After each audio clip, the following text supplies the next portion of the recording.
Hi friends, ఇది RTC cross రోడ్లోని bus Bhavan పక్కన ఉన్నటువంటి గవర్నమెంట్కి సంబంధించిన ల్యాండ్. ఇప్పుడు మనకి కొత్తగా ఫ్లైఓవర్ ఒకటి పడింది కదా విఎస్టీ దగ్గర నుంచి. దాని మీద నుంచి చూస్తే ఈ ప్లేస్ అనేది కనిపిస్తుంది. దీంట్లో సుమారు 300కు పైగా బస్సులను ఎప్పటి నుంచో అలానే ఉంచుతున్నారు.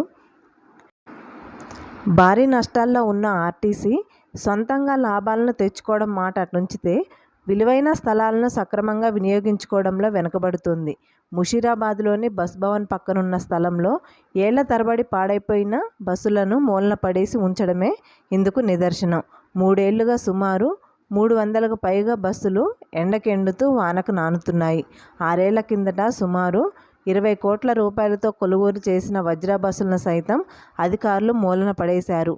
నగరం నడిబొడ్డున ఉన్న విలువైన స్థలాన్ని లీజుకిచ్చిన, అలాగే స్క్రాప్ బస్సులను విక్రయించిన ఆర్టీసీకి భారీ ఆదాయం సమకూరేదని కార్మిక సంఘాల నేతలు ఎప్పటినుంచో ఆవేదన వ్యక్తం చేస్తున్నారు. ఆర్టీసీ ఉన్నతాధికారులు ఇప్పటికైనా స్పందించి ఆర్టీసీ ఆదాయానికి గండిపడకుండా తగిన చర్యలు తీసుకోవాలని కార్మిక సంఘాల నేతలు డిమాండ్ చేస్తున్నారు. ఫ్రెండ్స్, ఈ వీడియో నచ్చినట్టయితే లైక్ చేయండి, షేర్ చేయండి, సబ్స్క్రైబ్ చేయండి. Please subscribe.